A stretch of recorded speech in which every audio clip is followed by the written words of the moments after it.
Hey everyone, welcome back. Picture a world where broken hearts wear bright smiles and shadows lurk beneath every laugh. Meet Azalea, an unforgettable oddball with a wild mind and a fearless tongue. Opposite her stands Gray, a tattooed enigma with a dangerous edge that makes her question everything. Their story is raw, unfiltered, and wrapped in moments that sting and sizzle.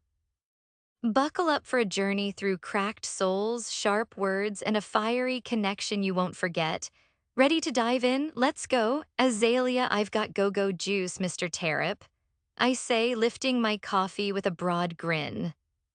Like you need coffee, you're wild enough, he replies, shaking his head. My eyes feel weary, but my spirit is still lively. Did you know Gray has never tried Capri Sun? I rest my chin on my hand, leaning over his desk. Who? And what's a Capri Sun? I close my eyes, trying not to be disappointed at his habit of forgetting everything I say. The guy who sometimes comes here with me and Capri Sun is a drink, I explain. Why does no one seem to know what Capri Sun is? The doorbell chimes, signaling someone's arrival. A girl about my age or maybe a bit older approaches us, offering a small, shy smile. Hi, she speaks softly, tucking her shoulder-length black hair behind her ear. Do you have any books on constitutional law? She asks.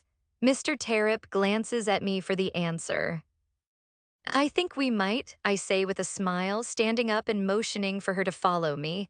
Oh my gosh, we could be friends. Don't say anything dumb. Don't say anything dumb. Are you studying law? I ask while guiding her toward where such books would likely be. Oh no, it's a general studies class at Western Oak, she replies. If not a four-year college, I had hoped to attend Western Oak Community College. But neither happened. We're preparing a presentation and I need a book for it, she adds. Books on constitutional law are usually around here, I tell her, showing the government section. I'm Abby, she smiles. Does that mean she wants to be friends? I need to calm down. I'm Lee Azalea, I say. I've been hanging around Gray too much, I think, but I'm not about to stop. And anyone who's laid eyes on his bootylicious butt knows the reason why. And well, he's a sweetheart sometimes, I suppose. She bends down and chooses the exact book she needs.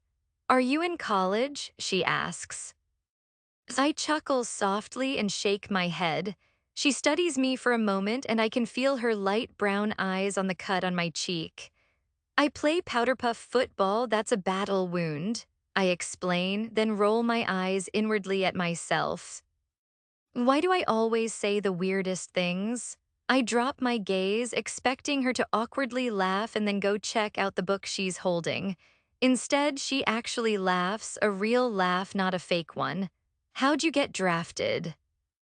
Can you put in a good word for me? She asks.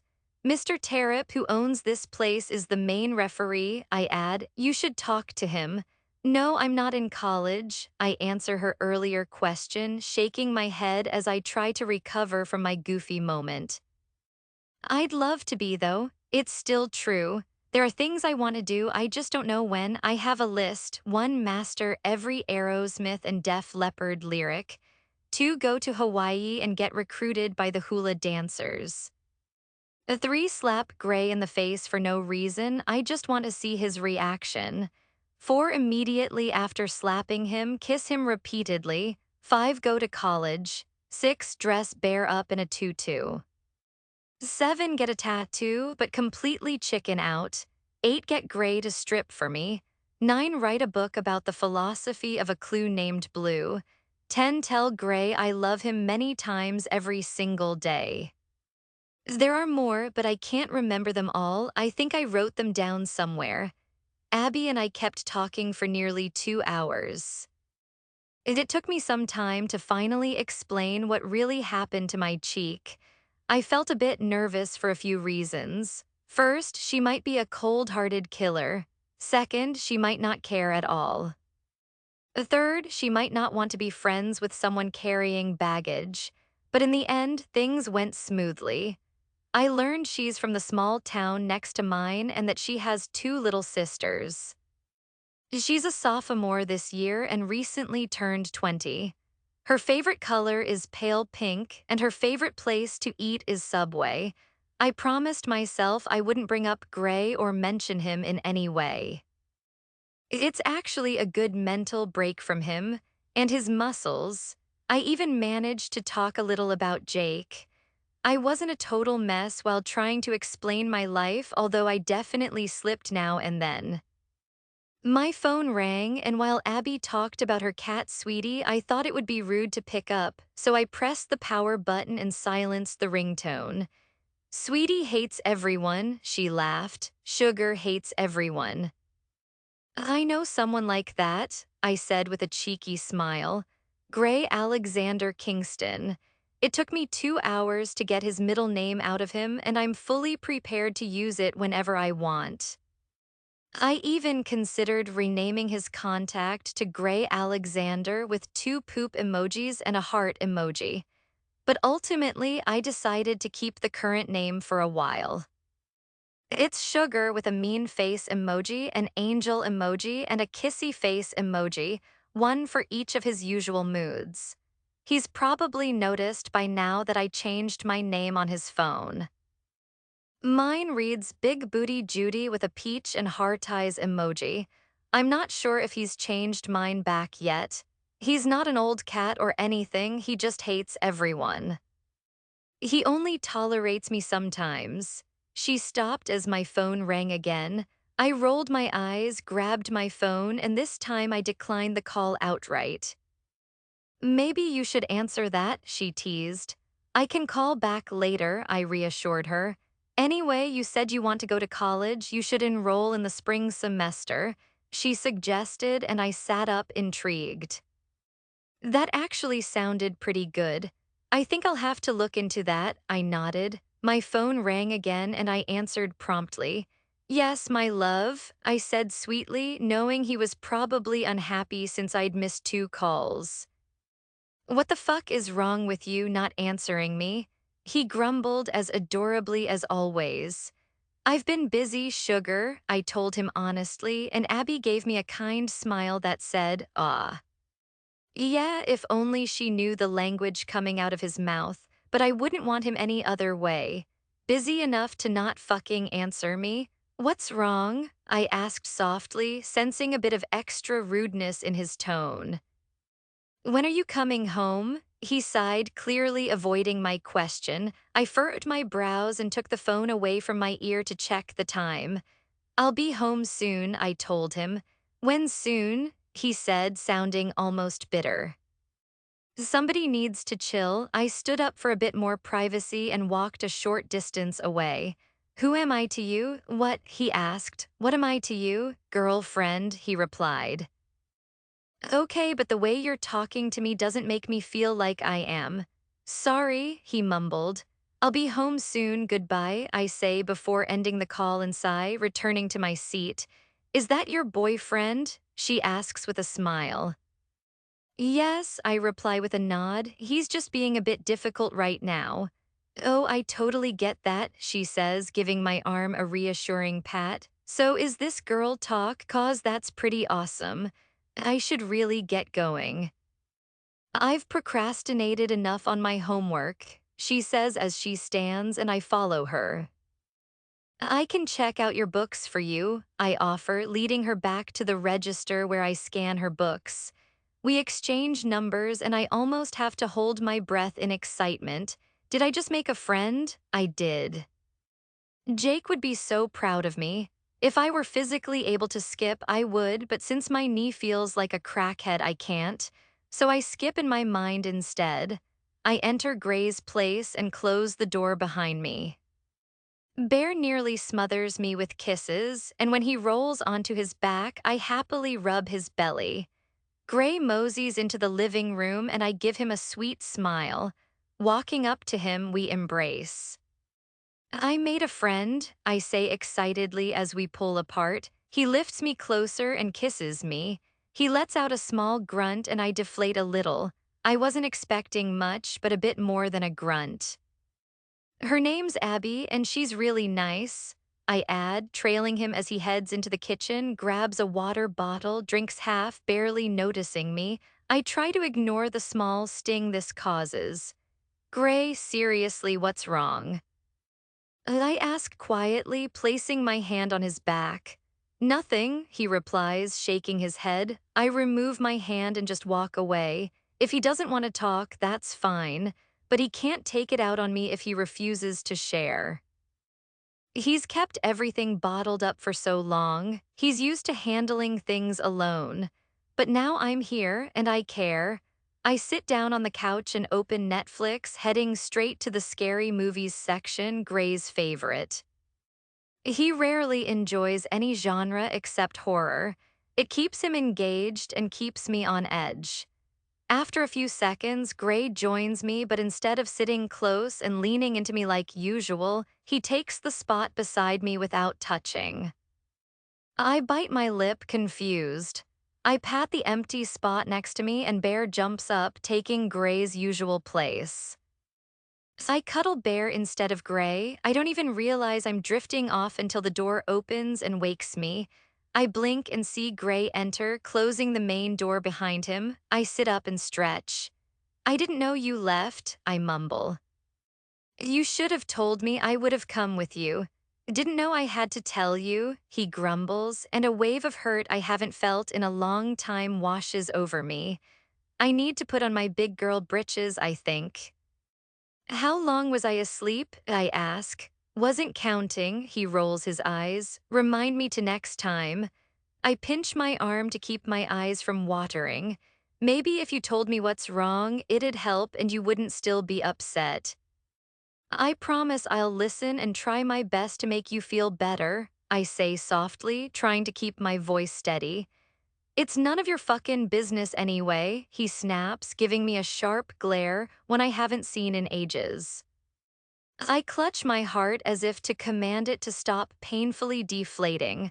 I strap on my big girl britches mentally. You're making it my business by taking it out on me, I say firmly, rising from the couch and approaching him. Just tell me I can help. Why won't you tell me? I ask. Just like you didn't tell me about your dad? He replies bitterly, and I step back stunned. Why would he bring that up? Remember when you promised to tell me everything? You couldn't even tell anyone your own dad was hurting you, so I can keep whatever the fuck I want from you, he almost sneers. You're not entitled, he adds. My chest tightens in the worst possible way. I blink furiously to clear the brilliant tears, but they grow too heavy to dismiss. I glare up at him, and his face softens as he notices my tears. The one person who's here for you is standing right in front of you, concerned about how you feel. I keep my voice steady even though I'm breaking, and you take it out on me. I might have let you talk to me like that before, but not anymore. I jab his chest just once, not twice like usual, but once. I had reasons to keep things from you, and you know them, so there's no point in dredging it up just to make yourself feel better. You will not speak to me like I'm nothing, I warn him. You might treat others that way, but not me. He stays silent, eyes locked on mine. Is this how it's going to be every time he's upset? Will he always take it out on me? Maybe we just need a 10-minute break, then come back. I grab my car keys and jacket. Where are you going? You've got nowhere to go. He stokes the fire, and I feel steam rising from my ears.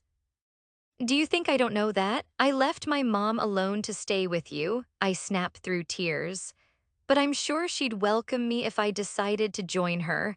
I realize I shouldn't have said that, but I'm down to my last line of defense. Don't threaten me with that bullshit. He shakes his head, glare still sharp. Would I go up there with her? At this moment, I don't know. I'm not regretting staying here with Gray, but right now, my heart feels shredded halfway. Don't make me, so all this bullshit is my fault. You had no part sticking your fucking nose in my business. He shoots me a vicious look. What changed him like this? What do you want from me, Gray? I ask. Do you want me not to care about you or your feelings? To never ask about you or how you're doing? Stay fucking out of it, he snarls. I'm done. I slam my keys onto the table. I can't stay out of it. It's impossible. Apparently, he doesn't understand that. I pull off his sweatshirt and throw it to the floor at his feet. Next, I remove his shirt that I had put on before my short nap. He watches silently now, no glare. I don't even mind standing before him in only my bra and shorts. I hope he takes a good look, because this moment is all he's going to have to remember. I hurried into the bedroom and grabbed a random shirt that belonged to me, not him. As I stepped back out, he was still standing in the same spot, staring down at the clothes scattered on the floor. I pulled my scrunchie off his wrist. You need to take some time to figure yourself out before you try to figure out a relationship. So I'm not going to sit here and let you talk to me like this, I tell him.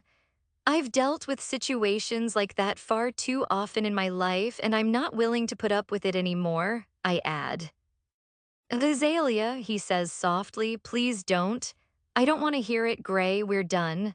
I don't think I could ever forget the expression on his face when I said that to him, but it's true, we're finished. I care too much not to ask. And if he can't handle that, then he's just not ready for a relationship. At least not with me. I sob as I make my way to my car, lifting my shirt to cover my face. I can't imagine what he's doing right now. Is he relieved? Is he happy? Does he care? Where am I going to go? Diamond, diamond, diamond, diamond, diamond, diamond, diamond, diamond suit. Yikes, I'll just leave this here. Updating Wednesday, I promise. Sorry for the wait. Y'all know that phrase, sad boy hours? Well, I've had a bit of a sad boy week, Elmau, but we're all good and I appreciate everyone's concern. I usually avoid discussing these underlying themes, but I feel it's important here. Next chapter coming soon. Letter 3DF, Gray. Letter 3DF, 3 hours before Azalea and Gray's confrontation. Do you realize how skilled I am with these drinks? Jai boasts, spinning a bottle of whiskey in his hand. Do you realize how much I don't care? Roman downs his shot. Are we opening the bar or just sitting here? Theo peeks his head from the back room. Can I go home? Apparently, we're already damn open because the bell above the door rings and someone walks in. Isn't that? Jai trails off and I glance at who just entered. What the hell does he want? I rise from the bar stool, approaching him to meet him halfway. What are you doing here? I cut through the bullshit. I came to check on how things are going, he smirks.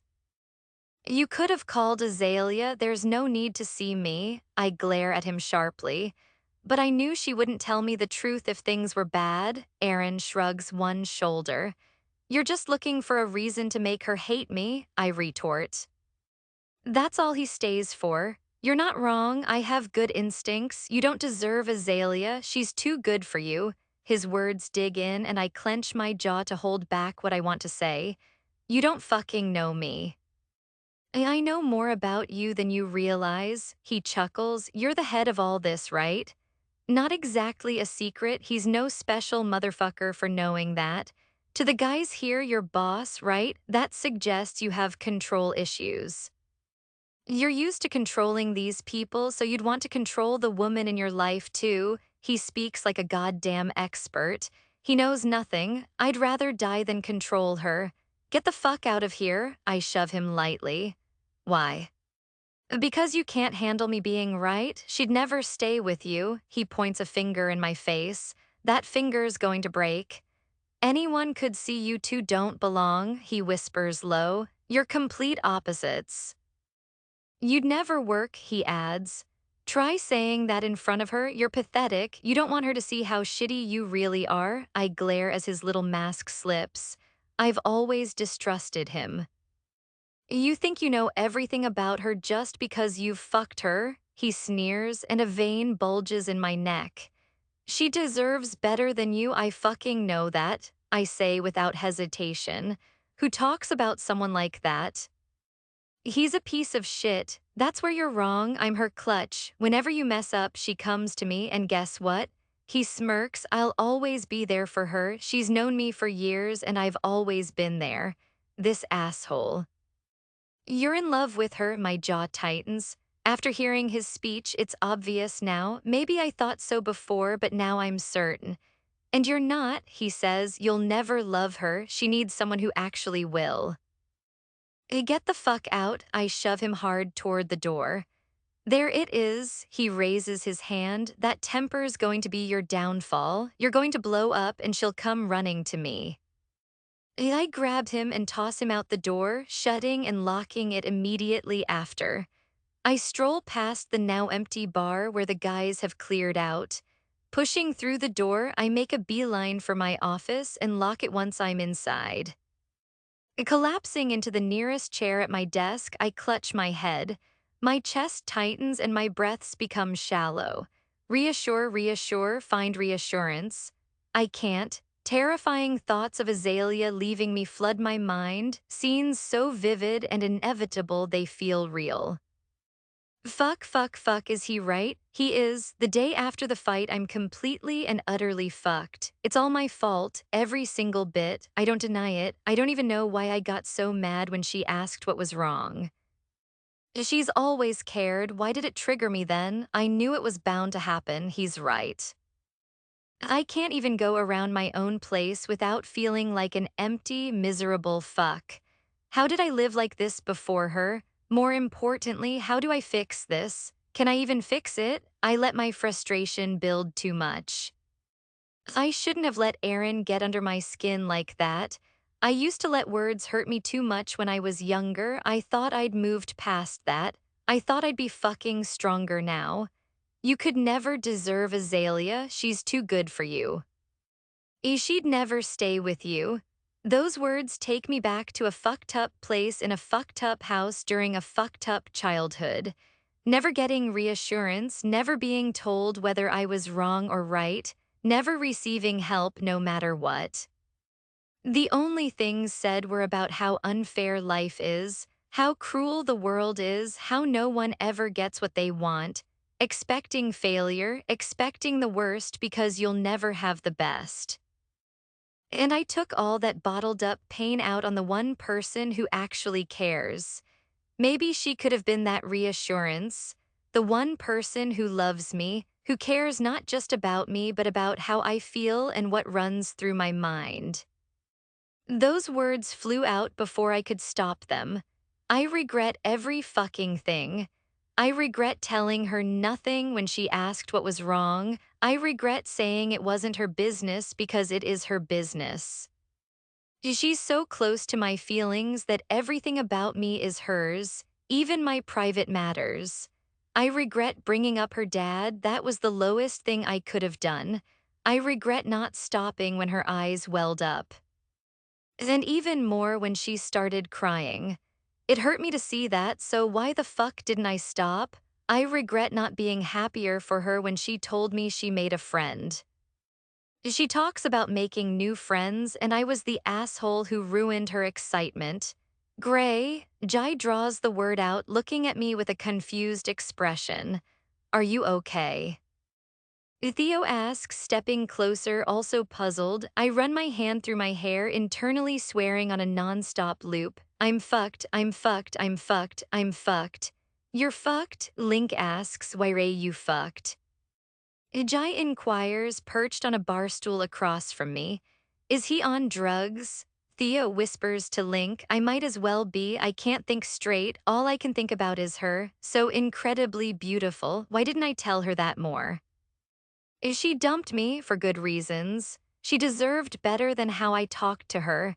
She deserves the fucking world, but instead she got me talking down to her like she was worthless. Just like he said, she deserves better than me.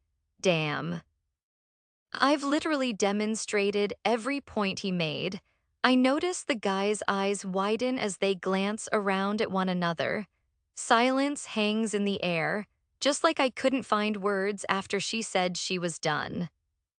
My heart stopped completely when I saw her strip off my clothes and toss them at my feet. I shifted from barely registering my surroundings when I was treating her so terribly. to suddenly hearing my own heart pounding loud. She can't be in Kentucky. She can't go to Kentucky. I'd do whatever the hell she wants if she were here to tell me, but she's not, and she's not at Aaron's either. Fuck. Why? Jai asks quietly. I'm sure they feel like they're walking on thin ice, unsure when I'll snap, but the only thing on my mind is Lila and how to get her back. Why the hell did I let her walk out? She should have stayed and I should have left. I can live anywhere, but she can't. So where is she now? Because I'm a damn idiot, I say honestly. Well, I guess that's one less thing to worry about, Jonas shrugs, and almost everyone goes quiet. I grab the sweet tea in front of me and hurl it at him, glass and all. Shocked, he doesn't see my foot slam into his face. He's flung backward in his chair while I settle back calmly. I glance at the clock, 2 p.m. She should be at Terraps. I leap up, and what's normally a 10-minute walk takes me only 6. I'm not good at saying sorry. I've apologized only a handful of times, mostly to her, but never for something this big. We've broken up.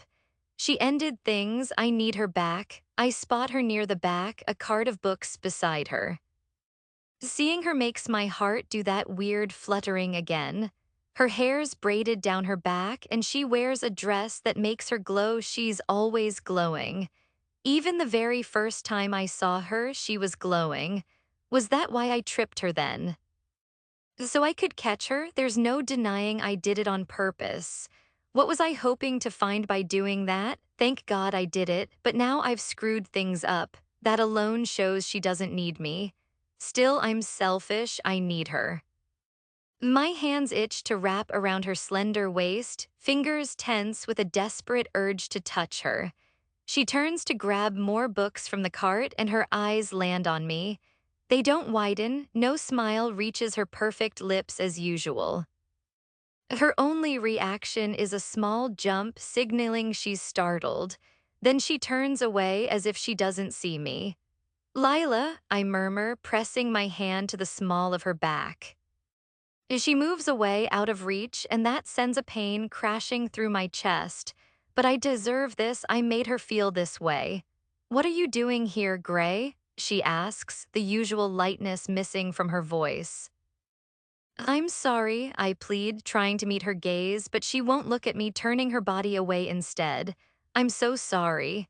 Okay, she says, grabbing a handful of books. Okay, what does that mean? Okay, we're still together. Okay, I don't care. Okay, shut up. Okay, go to hell. It's likely a combination of all those factors. Look at me, I almost plead. She shuts her eyes and inhales slowly to calm herself. Then she turns and meets my gaze with those eyes. I don't even want to hear it, she says, her voice cracking slightly at the end as she raises her hand toward me.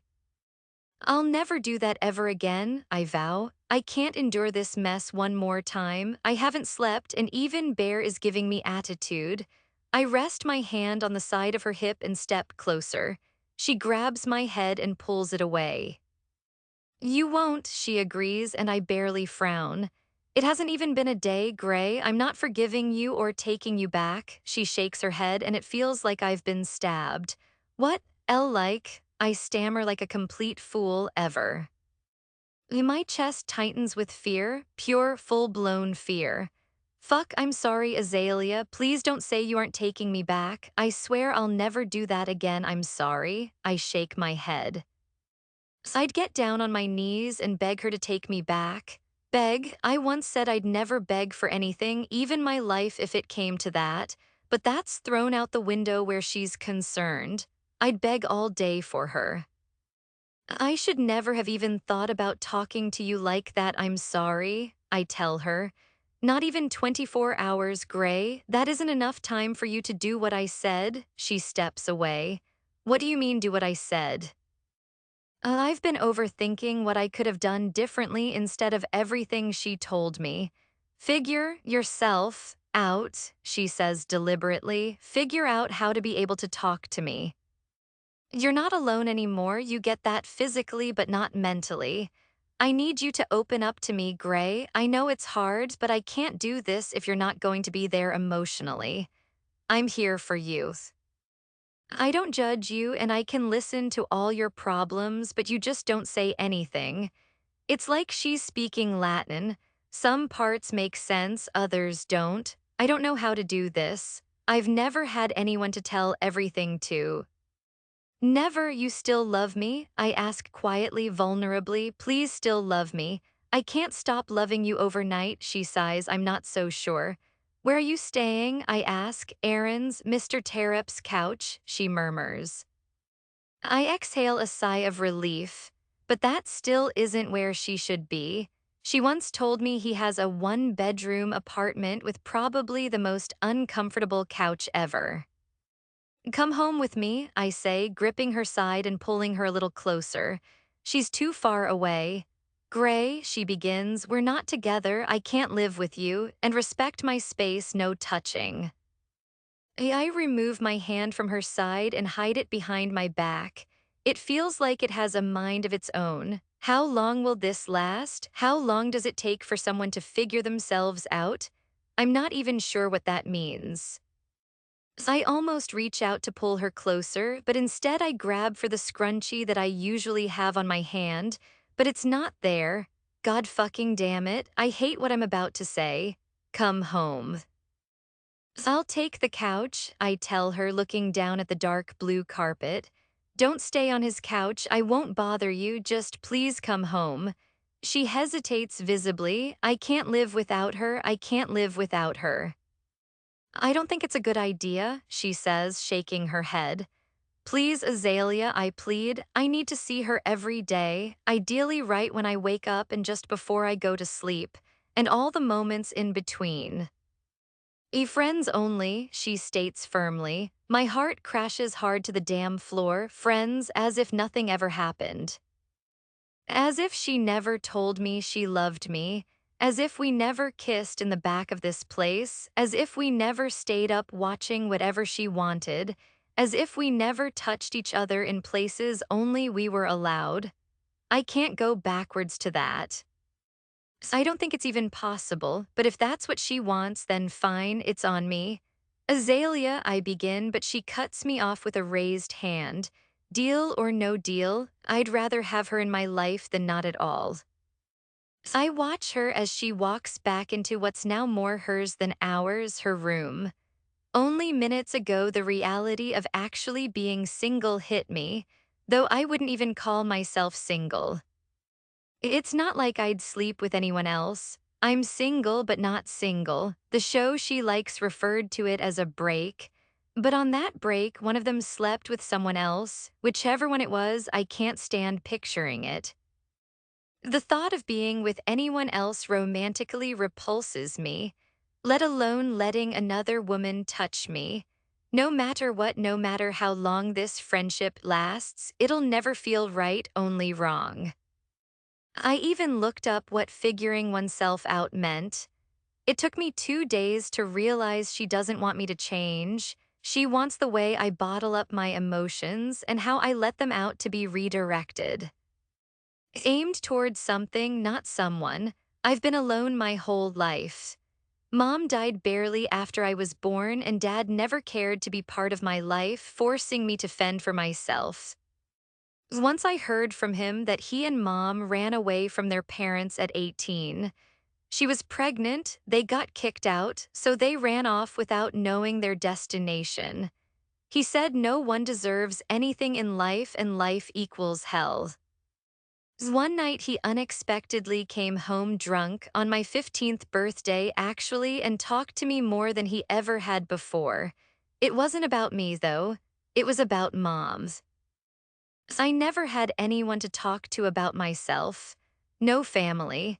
In high school, people tried reaching out, but most were either scared of me or left me alone because they knew that was how I liked it. I liked that they feared me, that my tattoos, my expression, and my height intimidated them. I didn't have to deal with dumb drama that way. One girl got involved with her boyfriend's dad. She was full-on sleeping with him. On top of that mess, her boyfriend was spotted with her younger sister, a goddamn freshman. Then the freshman got too close with the older sister's boyfriend's best friend, who was dating another girl that ended up fighting both the freshman and her sister. It was a colossal shit show. I just sat back with imaginary popcorn watching it all fall apart. I never wanted friends. I was content with myself, then I was content with just me and Lila. Now it's just me again. And I'm not fucking content. A sudden idea hits me, something I've never considered before but know she'd absolutely adore. She fucking loves flowers, like really loves them. I can do that. The ones we already have, she said, need relocating to a sunnier spot anyway. Who the fuck knew she was some kind of botanist or whatever the hell it's called? I reach the nearest store I know that sells flowers and find my way to the aisle that smells like someone's grandma's house. I remember when she and I first came here for flowers. It took nearly 15 fucking minutes for her to choose two sets. The ones she truly wanted weren't bloomed enough or some shit, she said. Looking at the lilies as she referred to them, I noticed they appeared different this time, more actual flowers or whatever. Blooms, maybe. I'm not fucking skilled at this. Half the time I was watching her, the other half pacing back and forth along the aisle, waiting for her to finish. She wouldn't let me leave the aisle, too afraid she'd lose me. I grab the lilies, pay, and head home. She spots me as I walk in, and I silently thank God when I see her eyes light up at the sight of me, or maybe it's just the flowers, I can't tell. I'm still sorry, I remind her, watching closely as she takes the flowers and bites her lip admiringly. God, I want that fucking lip. Absolutely zero self-control. Zero, I'm going insane. This is the worst punishment imaginable. Living with her, seeing her looking so fucking beautiful every second, and not being able to touch her like I want, like I know she loves. But she's right. I've got to stop treating her the way I did and figure this out. And fast, because I can't stay away from her much longer. You got these for me? Her voice rises an octave. I just nod, never breaking eye contact. She looks back at me and smiles sweetly, revealing her straight, pearly whites. Every time I see her, I want to kiss her. Did I kiss her at least twice a minute before? Now I need to, not now after she takes me back. God, I hope it's soon. Thank you, she bites that fucking lip again, and it gives me a headache. I lean my forehead against the nearest wall, cursing. What's wrong? She asks softly. I pull back and look at her once more. Even after hating my guts for being a shitty person to her, she's still worried about me. Still, God, I fucking love her. What? Baby, I want you, I say, desperate, clingy, pitiful, everything, but I don't care at all. Not just the physical touches we shared, but I need her talking to me too. She's barely said a word. We went cold turkey. I crave her voice. I don't understand how I ever got annoyed by how much she talked or how often she asked questions about anything and everything. Now I never want her to stop talking to me. I think I'm an attention whore. Always wanting her touch, always wanting her eyes on me, always wanting her voice. I'm a full-blown attention whore for her. Because I'm 100% madly in love with her, and I fucking love it. Diamond, diamond, diamond, diamond, diamond, diamond, diamond, diamond suit. Some of you are already into Thursday, but I assure you it's still Wednesday here with me. Thank you for taking the time to read. Lately, I've been dealing with several issues around me, making it harder to come up with ideas, but I'm doing my best to get the next chapter out soon. Not edited. Word count 3886. Ashlyn M. Azalea, it's been 5 days since we officially became not together anymore. 6 days without sharing the same bed. No kisses or anything else, and honestly, I'm proud of myself. He's incredibly tempting, so very tempting, especially when he's behaving himself, which lately he has been. He's undeniably kissable. He just sits there waiting for me to make the first move. His eyes scream, "Kiss me," and I'm fighting hard to resist, just like he is right this moment. "What?" he asks. "You're the one staring at me," I reply with a shrug, despite the fact that I'm definitely looking at him too. So, he scoots in closer. His irresistible scent makes me want to bury my face in his chest. "Then don't," I say, licking my lips, causing his gaze to drop to them. His eyes linger there, frozen in place. "Stop staring at my lips," I warn. "I can't kiss you, so I'm imagining it. Leave me alone," he brushes off my warning. "And other things," he adds softly. I pull away and turn my head before I give in. "Are you harassing her?" Ijai's voice cuts through as he appears at our table. "Yes, he is. Call the popo," I nod toward Jai. "I thought you two broke up," he questions. "We did," I confirm, "but it's difficult." "Same here," Gray mutters under his breath, and I catch my eyes widen slightly. I glance over, noticing him blatantly looking down my black V-neck silky tank top. "If you're still here when Abby arrives, I'm going to throw a fit and you'll never live it down," I tell Gray as the clock nears 2, the time we agreed to meet. He just shrugs like it's no big deal. "Abby, huh?" Ajay sits across from us. "Is she cute?" "She's very pretty," I answer, and he nods back with a smirk. "Damn, I'm single now too, might have to make a move on this girl," Gray grumbles, prompting me to turn fully toward him. "Don't even try me, Gray Alexander," I warn. "I will end you before you blink. We're only haphazardly broken up. Neither of us can move on to someone else, we just can't." "I wouldn't dream of it, Lila," he says, throwing an arm over my neck and pulling me close. He kisses the side of my head and I melt into him.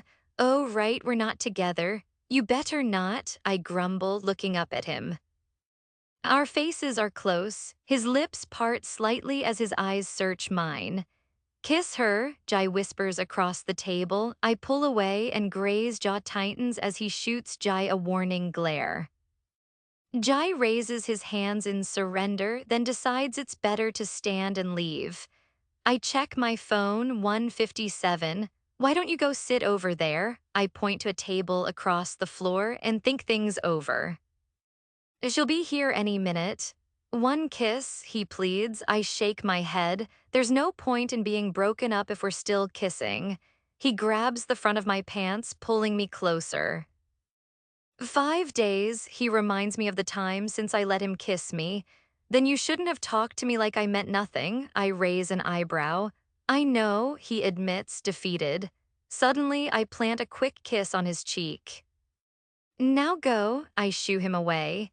He licks his lips before slowly getting up and moseying over to the table I pointed out. Hardly 2 minutes after his nice booty settles in his seat, Abby arrives at our table. A guy named Gray, who was introduced to me as Roman, now sits beside him at the table, the two of them flipping through random files. Roman is the gun guy, the one with the gun tucked either in his pants or, as he says, his butt. Jai approaches and takes our drink and food orders as we start a conversation that drifts over topics from how many pillows we each need to sleep with at night to the name of her goldfish when she was 15.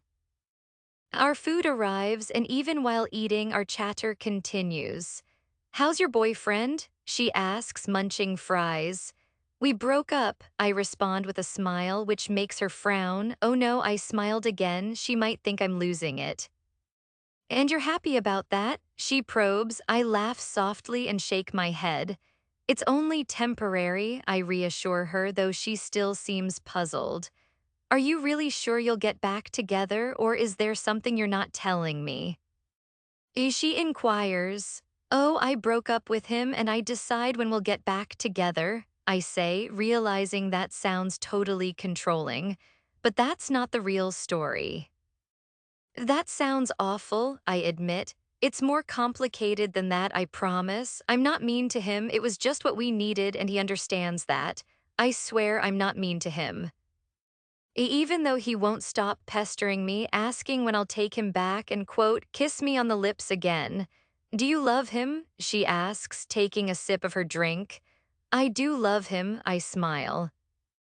By this point, it would be impossible not to be in love with him. Honestly, I find it hard to believe he's never been officially with anyone before. Who would want to remain strangers with him? Well, actually, I can see why someone might. His facial expressions rarely vary from looking angry. That's sweet, she says happily, her shoulders moving excitedly. I glance over at Gray, who watches me like I'm a prime cut of steak. So sweet. This place is really nice, she comments, looking around while I take a big, sloppy bite of my cheeseburger. It hits the freaking spot. A drop of ketchup slips off the edge of my burger, dripping down between my gosh darn chesticles. She laughs and I search for a napkin. I catch Gray's gaze though, he's looking down, his hand tangled in his hair, silently mouthing a curse. Abby hands me a napkin, which I take gratefully to wipe the ketchup off my chest. We keep eating, and after a little while, Abby grows quieter. Do you know those guys over there? She asks, nodding toward where Gray and Roman sit, glancing directly at us. Roman tries to be subtle, looking away from us, but Gray's chair is turned exactly toward me. Good Lord, I don't, I reply, frowning as if I don't know my own crackhead sitting there. She looks back at them and Roman averts his gaze, turning his head away, but Gray keeps staring, his bottom lip tucked into his mouth. I think the guy with the tattoos likes you. She nudges my arm gently. He's gorgeous. Oh yeah, but Roma, the other guy was looking right at you, I say with a smile and her eyes open wide. Really? She asks shyly, glancing at him. I nod. Stop it, I silently tell Gray, who shakes his head. I squint at him and he lowers his head slightly, his eyes sparkling with amusement. He's the local crackhead, the one covered in tattoos, I explain to Abby, glancing back at her. Her eyes grow a little wider. Seriously. I'd never have guessed. He looks pretty put together, she says, tucking a dark lock of hair behind her ear. He only does crack at night, not during the day, I reply with a shrug. Is that a known fact around here? Yep, his name is. What is it? I rack my brain, searching for the perfect name. His name's Herb. Oh wow. He's got 8 kids too, I affirm, sipping my sweet tea as I try not to smile. He seems too young to have that many, she comments, clearly exasperated. Well, he had them all around the same time, but with different women, I make a grimace. Is he trying to get you to be his baby mama now? As she gasps, leaning toward me, I think so, I nod. He's been eyeing my goodies ever since I got here. You two would have beautiful babies, seriously, she admits honestly, raising my eyebrows. My phone buzzes and I glance at it. Stop fucking staring at me, Gray's message reads. I ignore it, biting my cheek to keep from grinning. He's got a nice phone for a crackhead, Abby observes, curious, and I burst out laughing. That's because he sells crack too. I might have to get some, I exclaim, almost tearing up. I think we're destined to be friends. I catch Roman's eye and he lifts his phone toward me. A text arrives a moment later. Give her my hash, it says. I'm about to punch Gray in the clavicle for sharing my number. No, do it yourself, loser, I text back, watching from the corner of my eye as he reads it. Gray chuckles, showing Roman my reply. I set my phone down and turn it off. It's rude to text while eating. Though it's after 2 and before dinner, so it's not really lunch, it's dunch. I laugh softly at my own joke. Jai returns to clear our empty plates once we're done, and Abby pulls out her wallet. No way, I shake my head. I'm not allowed to pay, so you don't have to either. She glares at me like I'm lying. Where'd you hear that? She tilts her head. A crackhead told me. That crackhead? She nods toward Gray. Yes. You, Jonas passes by heading toward Gray. Come again, fella, walk away, small peepee guy, I call after him. Little bitch, he rolls his eyes. Keep talking and I'll punch your nose off. I lift my fist slightly. He strolls off, flipping me off behind his back. I'm confused, she laughs. He's a donkey, I tell her. Hey, baby doll, Oakley leans into our booth and kisses the top of my head. Look at you sitting there all sexy and stuff, he says, glancing at Gray, who is glaring fiercely at him. I'll leave before Mama Bear punches me in the dick. He ruffles my hair, making me scrunch my nose. Is he your boyfriend or ex right now? She asks. No, I shake my head. That's Oakley, he's crazy. Azalea, she whispers, the crackhead and that other guy are coming over here. Oh Lord, here we go. I mumble as Gray slides into the seat beside me and Roman leans against the table's edge.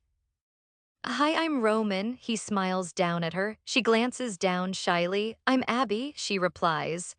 I miss you, Gray murmurs, and I find myself staring at his handsome face. I'm right here, I say, watching as his tongue traces the corner of his mouth. We were just about to leave, I add, while Abby observes the interaction between Gray and me. His hand settles on my thigh. You're going to scare Abby off, I whisper. Why, I told her you're the town crackhead and that you've got 8 kids, I grin. Of course you did, he responds, showing no surprise. Hands off, sugar, I say, picking up his hand and removing it from my leg. Abby, this isn't Herb. His real name is Gray. I roll my eyes, my half-ex-boyfriend. Ex, he grumbles, scowling slightly. So you're not a crackhead. She smiles. Not exactly, I shrug, turning to Roman. And that's Roman, he has a crush on you. Sorry, Roman, didn't mean to say that. Gray wraps his strong arm around my waist, almost yanking me closer like we would before our breaks. I rest my head on his shoulder, and his hand creeps up my shirt a bit before he draws random shapes on my stomach with his thumb. Yeah, broken up my ass. Jai rolls his eyes, casting a brief look at Roman. Leaning away from Gray, I catch the tensing of his jaw. Want to go get milkshakes? The last time I invited someone for that, things went badly and my feelings got hurt. Gray. Sure, Abby smiles, starting to stand up from the booth. I don't blame her. If I didn't know the guys around us, I'd feel just as crowded, nervous, and somewhat like a pimp. Gray stands and lets me slip out of the booth. Abby and I start walking out, but Gray's huge hand catches my wrist, pulling me back. His hand slides down, and our fingers interlock as he pulls me close. I thought milkshakes were our thing. He leans in, pressing a kiss just below my ear. I wipe the spot he kissed and place my fingers over his lips. Take your kiss back, I warn, and he looks unimpressed. And you never get milkshakes with me, I raise an eyebrow, so it's not our thing. I want you back now, he grumbles, I pull away. I'll see you at home, Gray, I say, falling back into step with Abby as we head toward Mama's milkshakes. Do you call him a crackhead often? She asks, and I throw back my head laughing. I can't believe you, Gray, I groan, turning on the bathtub faucet and checking the temperature to make sure it's not too hot or cold. Gray is looking at me with horny eyes. This man, I swear.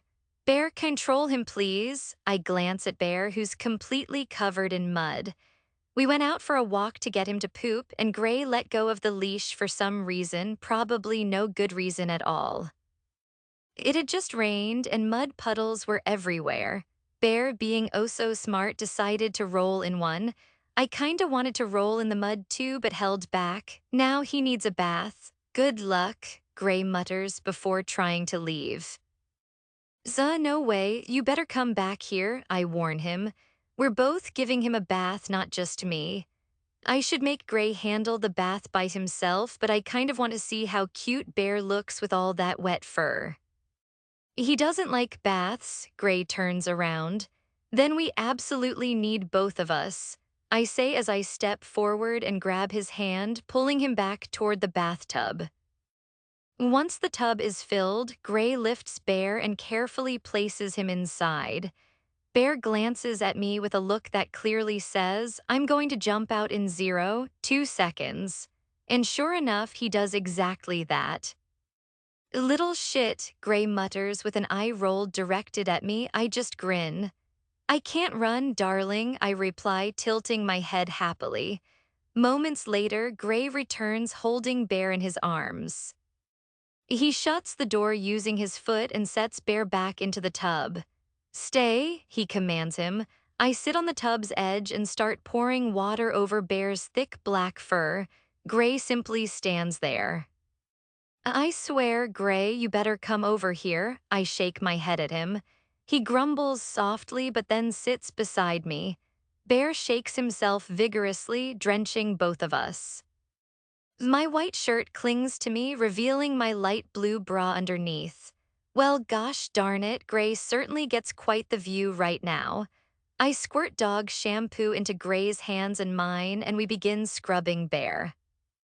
Bear repeatedly tries to escape, shooting me that look again. Oh Lord. He jumps out of the tub, and with the door closed, there's nowhere to run. So he barrels around the bathroom like a maniac. As I'm standing, I slip on the slick floor and silently thank Jesus my knee didn't suffer worse damage. My tailbone, however, takes the hit. Are you okay, Lila? Gray asks, helping me up. Bear walks over and licks me once on the arm before plotting another escape. My butt's broken, I mutter, rubbing my sore cheek. Gray ignores my comment and instead stares at me intently, his gaze flickering between my eyes. Azalea, I'm sorry, he suddenly says. I know I need to open up more and I promise I will. I get it now, I need you back. I've lost count of how many times he's apologized, but this time feels the most genuine. I suppose we've been apart long enough, I miss this too. You have to promise never, ever to speak to me like that again, I tell him firmly. He nods absolutely. I promise, he replies without hesitation. I smile softly and gesture for him to come closer. He steps into my arms, leaning down for a hug. I love you, Gray. I love you. What? You said what? I pull away, confused. Did I just mishear? Was that Bear's voice? God's. I love you, Azalea, he says, gripping my chin and kissing me gently. Shocked, I don't respond much. Kiss me back, he murmurs against my lips. You do love me? I ask. I love you, he nods. How do you know? I wonder aloud, unsure why I can't just accept it. Because of how you make me feel, because you're the only person I want to be with, because I'm always thinking about you, I'd do anything for you. Would you eat molded cheese? And I gasp. If it came down to it, he nods, and I nearly tear up. Now I can say I love you, and you can say I love you too, I say excitedly, slipping on the floor again but caught by Gray. My little crackhead loves me. And I love my crackhead. What happened that night? I ask, and he lets out a quiet sigh. It's complicated, and it's not because of anything you did. I was eavesdropping on things I shouldn't have, he says as he tucks my hair behind my ear. I crawl onto his lap, ready for my renowned hug. Wrapping my arms around his neck, I squeeze him firmly yet gently. I understand, I whisper. Though it's not the full story, if that's all for now, I'm okay with it. There's still no excuse for how I treated you, he admits, pulling away just slightly and pressing a soft kiss to my lips. I place my hand on his cheek, definitely not a butt cheek, and tilt my head to deepen the kiss just a bit. He draws me closer, sliding his hand up the back of my shirt. He rocks me forward slightly, letting out a quiet groan into the kiss. Slowly, he pulls my shirt over my head, leaving me wearing only my bra and underwear. Fuck, he groans, gripping my hips. I look down towards where his gaze is fixed and spot Tubbs, my food baby. Oh my gosh, it's Tubbs, I say, placing a hand on my stomach, though that's not where he originally looked, that horny man. Fuck, I love you, he murmurs, burying his head in my neck. And Tubbs, he confirms. Why am I almost naked? I ask, and he pulls back, looking down at me. I don't know how that happened, he answers. Are you only with me for my body? I query, even though it's neither great nor even good. Yeah, he replies seriously, but I know he's joking by the slight narrowing of his eyes. I'm only with you for that reason too, I agree, nodding as I wrap my arms around him again after pulling the covers up around us both.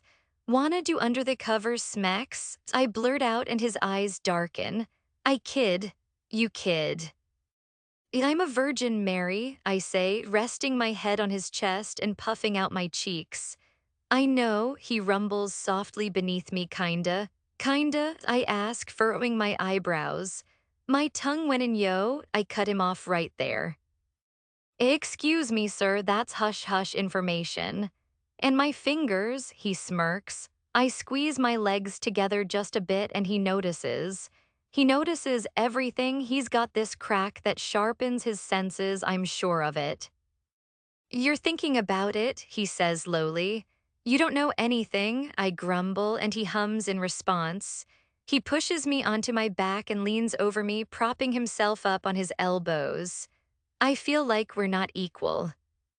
I'm half buck naked and you're still clothed, I tease. He sits up, removing his shirt before lowering himself back down. His silver chain dangles, and I wrap an arm around his neck, pulling the chain aside so it doesn't hang between us. I glance at his bicep and the tattoos swirling around it. He presses down onto me exactly how we sleep and kisses the side of my face. Pulling the covers over us, Bear scratches at the door. Gray groans. Are you fucking kidding me? He grumbles, standing to open the door and let Bear in, then closes it behind him. He returns to me. I still don't have a shirt on, I remind him. I like the feeling, he says, his smirk brushing against my neck. But I'm wearing a bra, I wrinkle my nose. It's not exactly comfortable to sleep in one. Take it off, he shrugs. I reach behind and unclasp it. He leans off me, watching like a pervert as I remove it. It's nothing new for him. Fuck me, he murmurs before settling back down on top of me. Whoa, whoa, whoa, I halt him. This isn't the moment for saying hornish things. We're trying to get some sleep. You're trying to sleep, he murmurs, sliding his hands down the front of me. You're trying to sleep with me? I wrinkle my nose at him and he plants a kiss on it. You're not wrong, he says as he flips us over. I love you, I reply softly, you hornish crackhead. Diamond, diamond, diamond, diamond, diamond, diamond, diamond, diamond suit.